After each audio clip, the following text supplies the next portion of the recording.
I remember.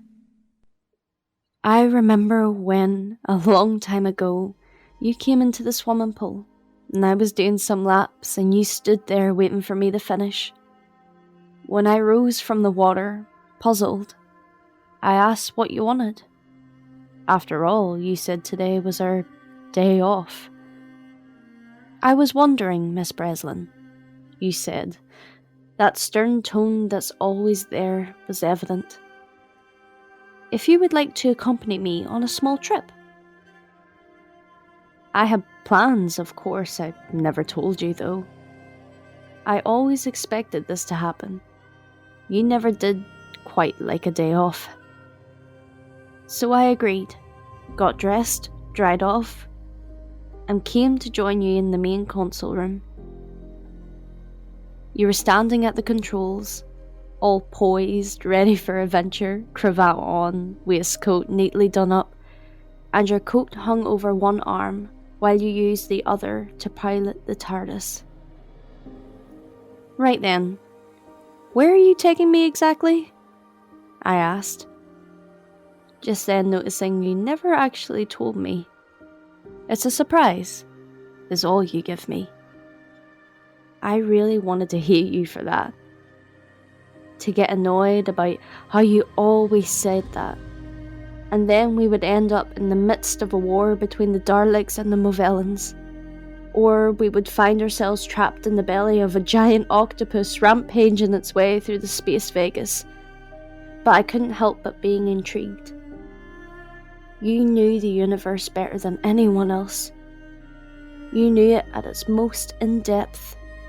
Every corner, every secret, every hideaway. You knew them all.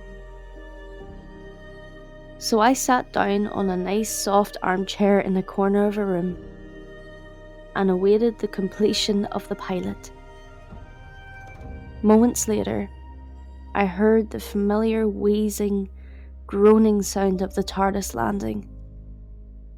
You gently put your coat on before walking over to the doors, opening them up and beckoning me outside. To my absolute dismay, we were in a quarry. A quarry in the night time, the stars glistening in the sky above, and it was cold. God, it was cold. The wind blew through, and if it wasn't dry before, it certainly was now. Come then, Miss Breslin, you said, leading the charge up the rocky hill face in front of us. Not wanting to disappoint or to disobey your orders directly, I took chase after you, racing up the hill to catch up. Whatever it was, whatever you were leading me to, you were definitely in a rush to see it. You really do pick the most scenic places, don't you? I called after you, my hair getting blown right into my mouth. Oh, trust me, Miss Breslin. You'll love it. You called back, the wind blowing your voice right into my face. Trust you. This is really a great continuation of our tour through the universe's most scenic quarries. You ignored me and continued to climb up the hill. In the horizon, just over the hill, I swore I'd begun to see the source of a light emanating out. I've always wanted to see this, you shouted down to me. But I wanted someone to share it with. Travelling's nowhere near as fun on your own. I have to admit, I blushed slightly, but only slightly, so don't get full of yourself, alright? I am soaked, I am freezing, and my hands are hurting from these rocks, I cried out. Are we nearly there? Just about. It'll be worth it, I promise. It better be. I laughed. You reached your hand down. You had arrived at the top of the hill. I gave you my hand and you pulled me up, and then I brushed my trousers off, getting rid of all the dust and rocks stuck to them, and then I looked up. In front of me, spiraling across the sky, were hundreds of giant moth-like creatures, wings made of light and patterns. They must have been what caused the light earlier, I thought. The patterns began to split from the wings, swirling above them in a hurricane of kaleidoscopic beauty. I beamed with delight, and looking over, you were too. I noticed your eyes, fixated on the creatures, their unique design, their pattern, their calls, which sounded like what I always pictured a siren song to be like, haunting and transcending. What are they? I whispered, worried that if I caused too much sound, they would disappear. Welcome to the courtship of the Zyglots, Miss Breslin. You beamed down at me. Every 5 centuries they come here to mate. Always the same ones, the same spots, like salmon. An array of light and colours passed right in front of us. And getting every bit of fright, I grabbed your hand. But I didn't let go. I knew at that exact moment that I wanted to hold your hand through everything. For the rest of my life. Julia, I muttered. Please call me Julia. Very well, Julia, you whispered back at me as we continued to watch the creatures.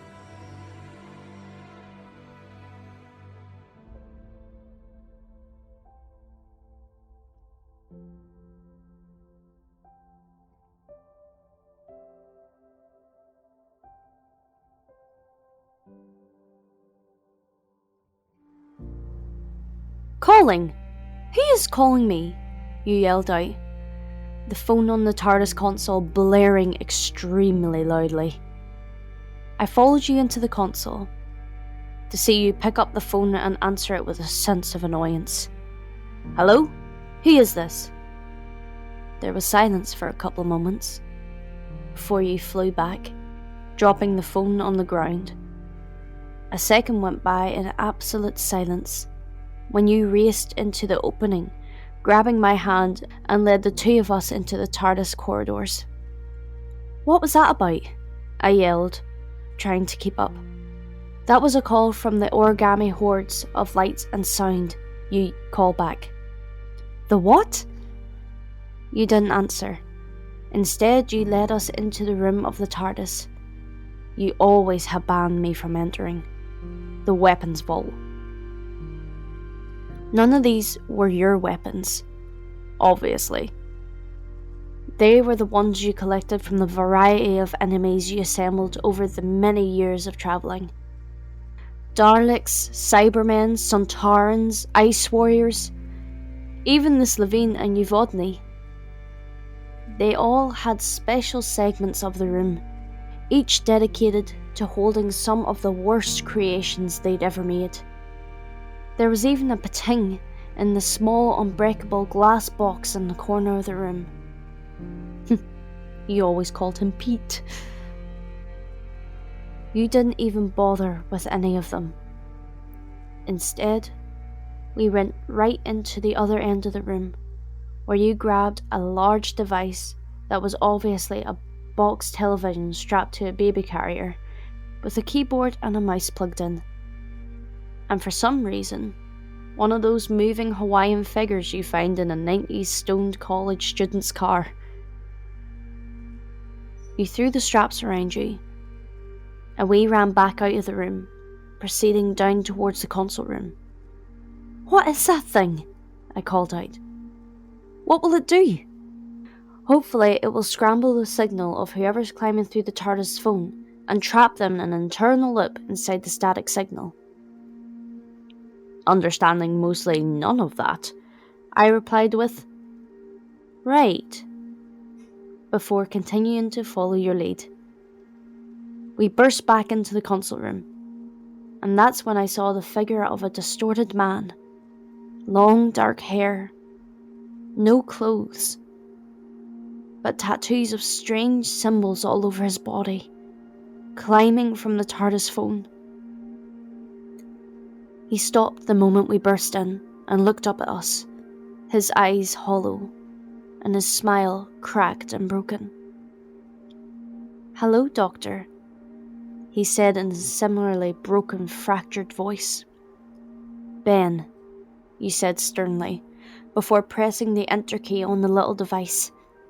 A beam of light shot from the television and pulled him into the box, kicking and screaming. The moment the light died down, you took off the television, placed it on the armchair, and hung the phone back up on its hook.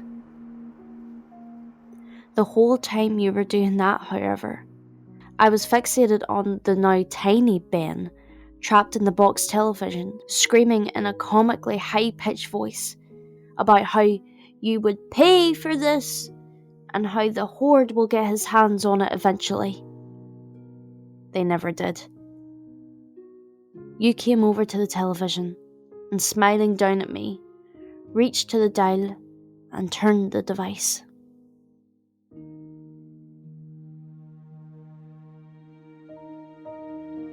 "Off!" I shouted, the sound of angry cooing echoing behind us. "Off to where?" "Off the road, Julia," you call back. You've taken your coat off and had neatly placed it on the deck chair, like you were expecting to see it again. Which, of course, you knew you wouldn't be. "There isn't much time. We need to jump now.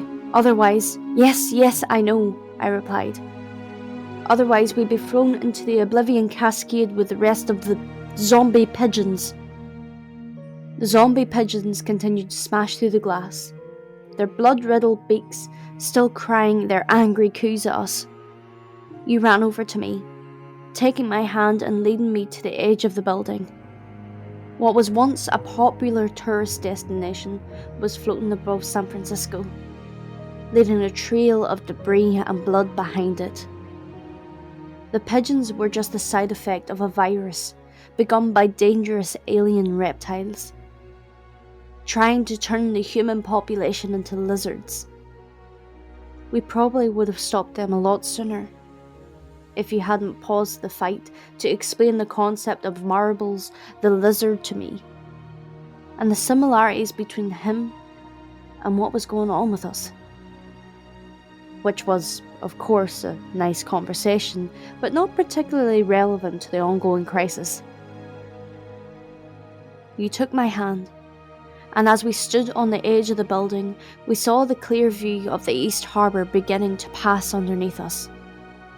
You pulled out a small device from your pocket, like a Tamagotchi, but with dark alien writing crossing the illuminating yellow screen. You pressed the little red button in the centre of the device, and the crackling blue and orange light began opening over the harbour, the Oblivion Cascade. Together, hand in hand, we launched ourselves over the edge of the building and fell into the murky ocean waters below. For a second, it went dark and cold as the water cascaded over my body, and gravity pulling me towards the bottom, with your grasp tighter than ever.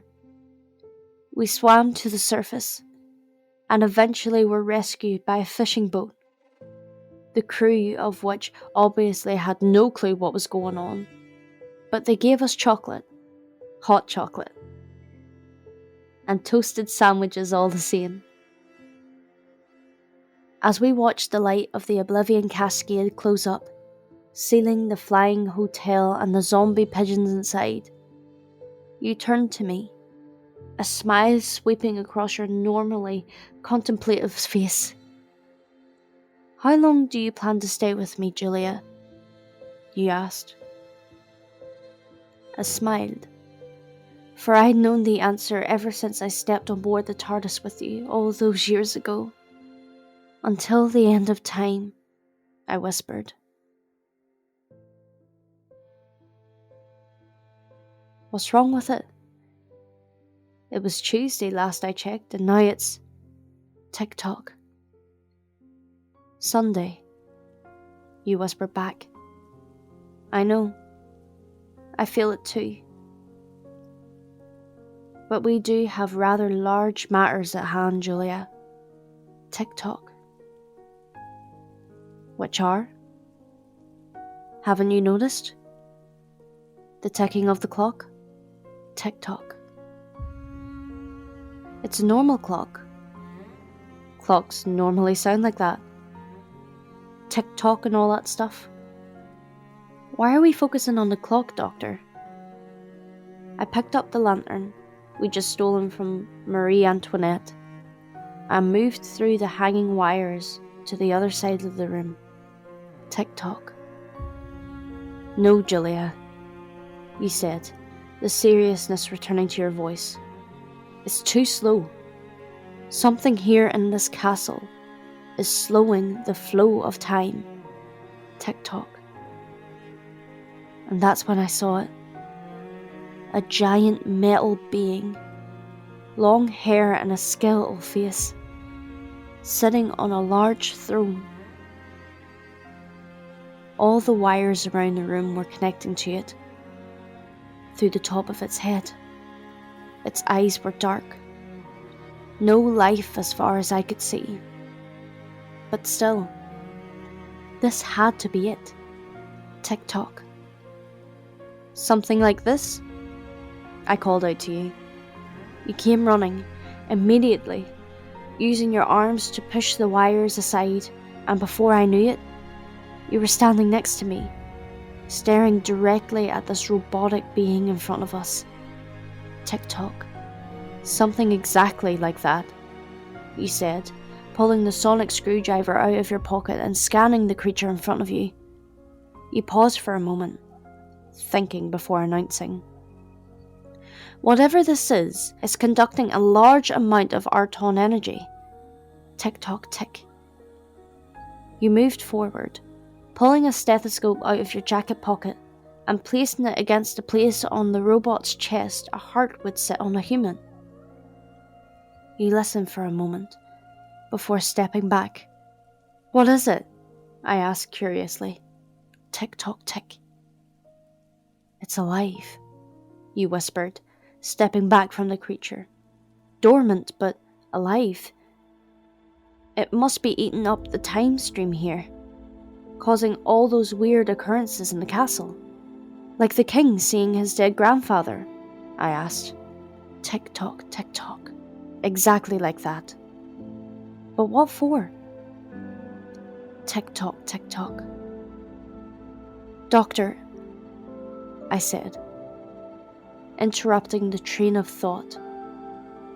You turned to me, like I just kicked your puppy. What? Tick-tock, tick-tock, tick. The clock. It's ticking. I started, knowing you would have want credit for the realization. It's getting faster. You finished. We turned. Tick-tock, tick-tock, tick-tock, tick-tock, tick-tock, tick-tock, tick-tock, tick-tock. The creature stood up, the wires moving like serpents atop its head. It stood up, its eyes no longer dark, now filled with rageful red. It spotted us, the only two in the room, and we were hard to miss. Tick-tock, tick-tock, tick-tock. And it screeched, an ear-piercing screech echoing throughout its chamber. This is the loudest thing I've ever heard.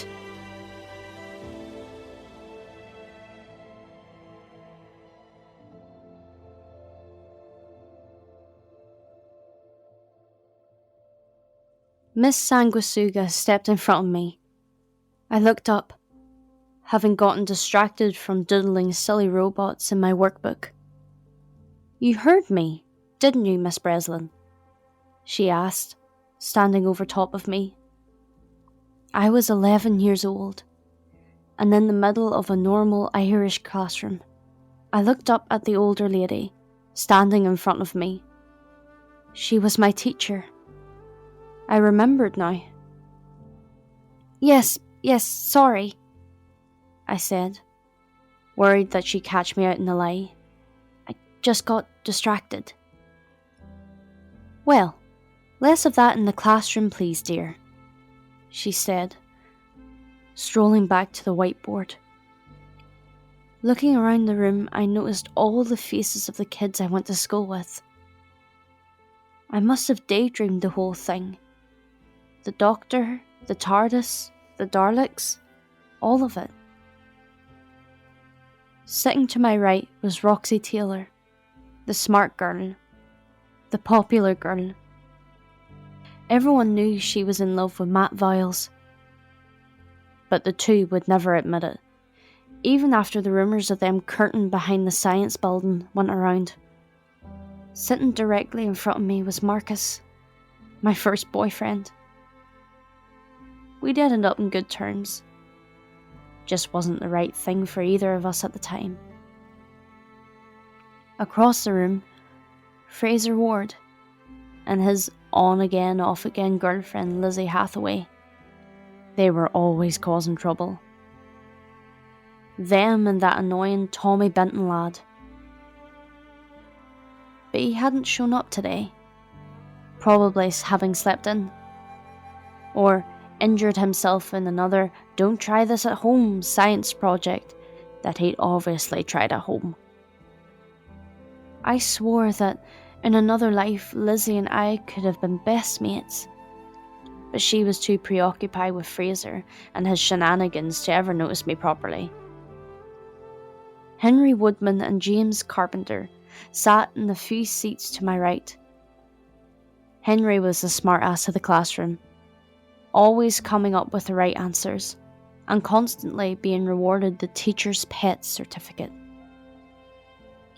Why we even had that was unknown to me. James, on the other hand, he was an enigma when he first showed up.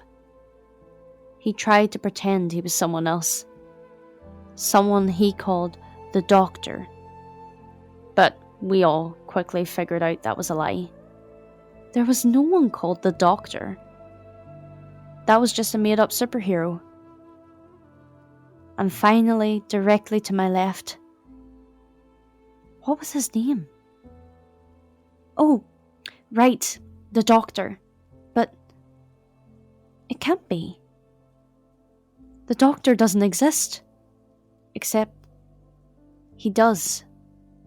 And he is you. You turned to me, your hair all long like Justin Bieber's before he became cool. You looked so young.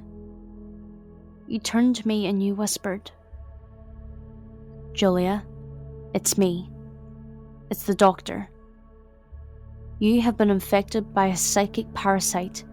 They alter reality to feed on negative emotions, fear, anger, envy, or in your case, you paused, embarrassment. Miss Sanguisuga stormed towards the both of us. Miss Breslin, I do understand that I may not be as interesting as Dev Lynn playing football outside, but I would appreciate some semblance of interest in your studies. I glanced outside, and I saw him. Devlin. No. Dev Lynn. Playing football outside with a bunch of other students. And sitting in the middle of the game, a large blue phone box. Doctor, it's the TARDIS, he whispered. That's right. The real reality is sweeping in, cementing itself into your mind once more. You need to keep fighting, keep pushing. See how far you can push before it breaks.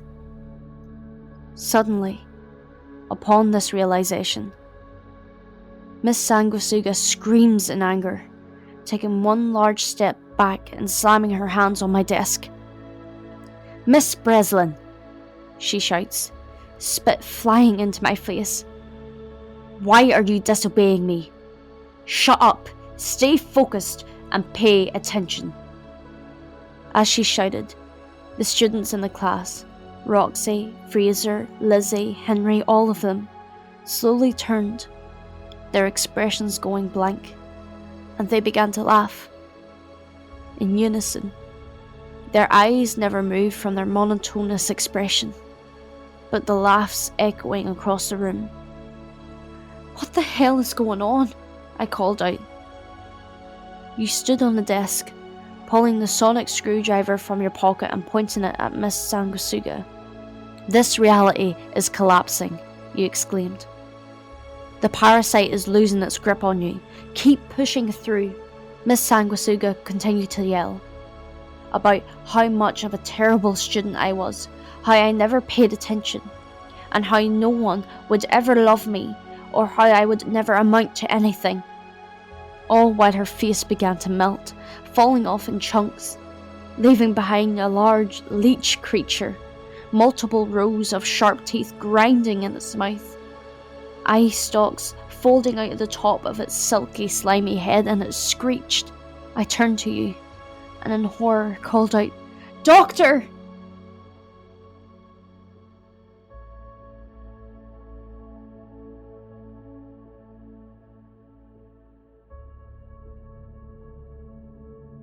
"Who are they?" I asked. The two of us were standing in the midst of a large field, right on the edge of Cork. As the grass in front of us folded and rearranged into strange patterns and shapes. "Abstracts," you replied. This caught me off guard, honestly. I really had no idea what you meant. So all I could get out was a, "Huh?" "Abstracts. Like abstract art," you clarified. "Like shapes and patterns arranged to please the visual cortex of the mind. This is where they originated. A being of aliens known literally as the abstracts." "Right," I said. "I get it now." I didn't.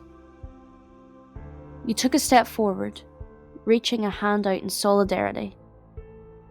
"I am the doctor," you announced, your voice going to that authoritative place it always does when you announce such things. "Welcome to Earth. May we ask what you're doing here?" The abstracts never answered. Instead, they began to float through the air. You took a step back, lowering your arm. "Oh no," you whispered. "What?" "I seem to have angered them." "How?" "By being 3D.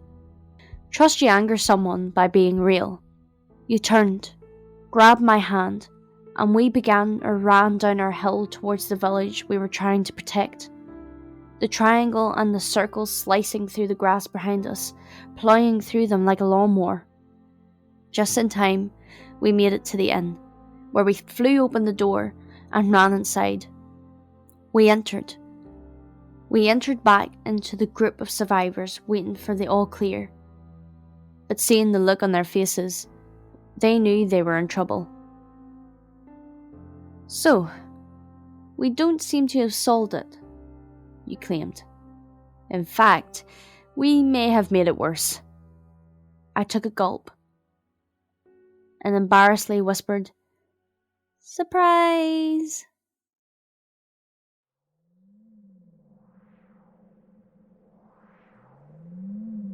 Bet you didn't exactly plan on seeing me again today.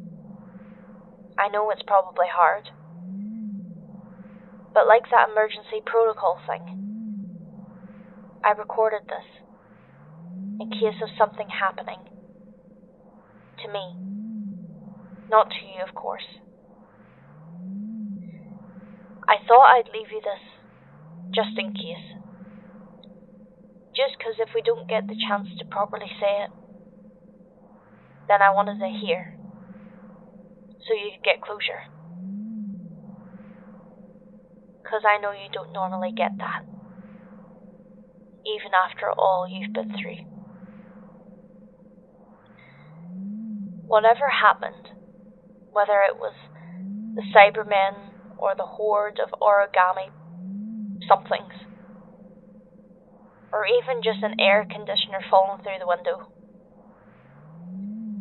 I want you to know, to understand. I've had the time of my life with you. Honestly, truly, the best time of my life. I was lost when I found you. When I first came on board, I asked you if you would take me home. And I'm so glad that you didn't. Because I was never home there. I found my home. Right here with you. I found a family. And I'm so glad it was you. All of you. Henry, Roxy, Matt, Fraser and Lizzie and all of them over at Torchwood. You. Especially you. When I joined you, I never thought it would come to this. You're my best friend. And I could never have asked for anyone better. But if I'm gone, then I need you to understand that this can't be the end for you. Other people out there need you. They always will. The doctor, my superhero, bumbling through the universe in search of hope, freedom, adventure and excitement. You need someone, because like you said, traveling's nowhere near as fun on your own. And you need someone to show that off to. You need someone to keep you going. That's really all I wanted to say. The recording is running out now. Been talking for about half an hour here. Guess I should be off now. But before I go, I just want to say thank you, Doctor. Honestly, thank you. I would never have been who I am without you. You paved the way for me to be better, to be brighter, to be me. So, well, I'm all teary-eyed now and I'm already embarrassing the ever-living hell out of myself on a call with you. Thank you for everything. I love you, and basically... Julia.